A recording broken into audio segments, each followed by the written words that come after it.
There's a stretch of asphalt in Colorado that seems ordinary at first glance. Just a 2-lane road cutting through fields, neighborhoods, and patches of cottonwood trees. But those who drive it at night whisper about shadows darting across the lanes, phantom headlights bearing down before vanishing into thin air, and footsteps echoing where no living soul walks. It's a place where Colorado's history and folklore collide, and where, some say, hell itself has a gateway. I'm your host, Dan David. Welcome to City of Nightmares.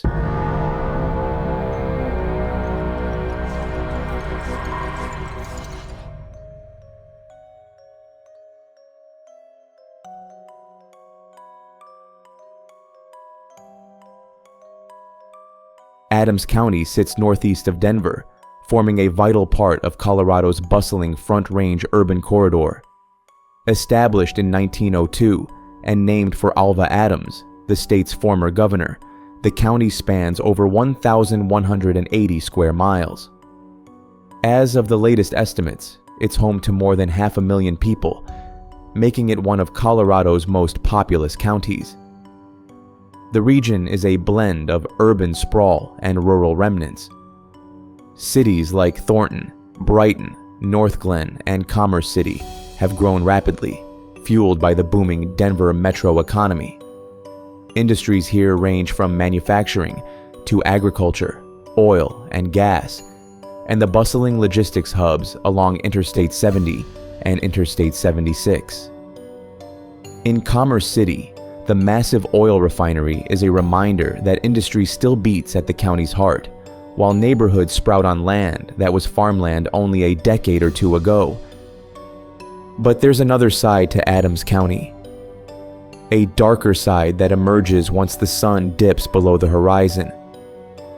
A place where the hum of tires on pavement gives way to whispers in the dark. A place known as Riverdale Road. Riverdale Road stretches roughly 11 miles between Thornton and Brighton. By daylight, it's just another winding country road. But after dark, it's become a magnet for legends.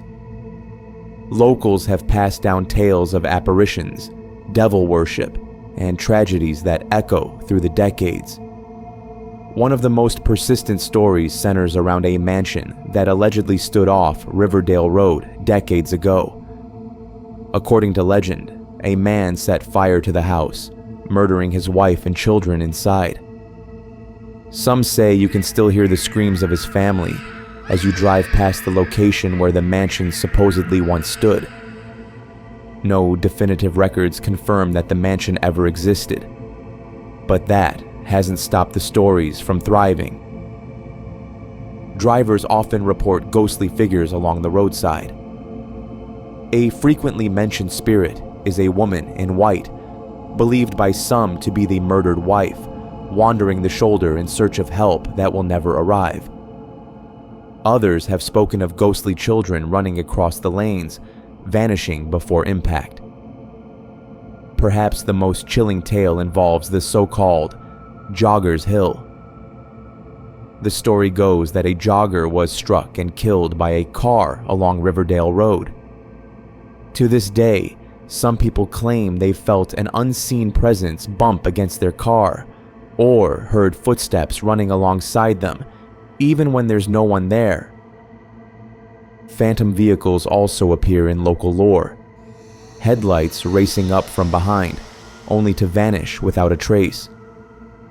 A local paranormal group once shared that, during an investigation, we kept seeing headlights in our rearview mirror, but every time we pulled over, there was nothing there.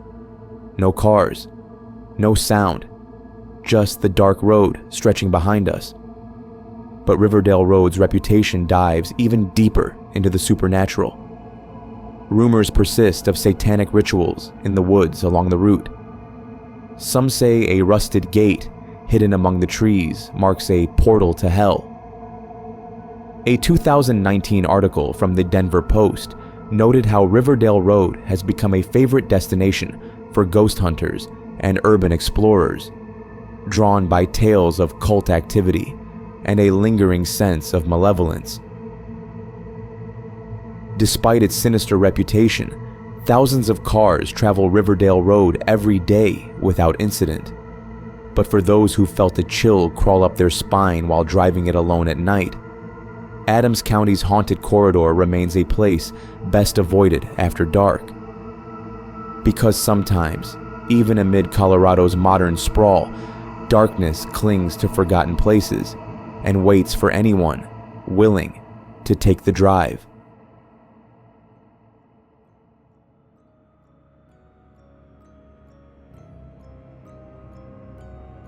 Thank you for joining me for this episode of City of Nightmares. If you enjoyed the show, be sure to follow for more tales of haunted places and chilling true crime. Next time, we'll be traveling to Portland, Maine, to explore the horrific crimes of John Joubert, a serial killer whose violent spree left an indelible scar on New England. Until then, I'm your host, Dan David, reminding you all to stay safe out there. I'll be seeing you in the next episode.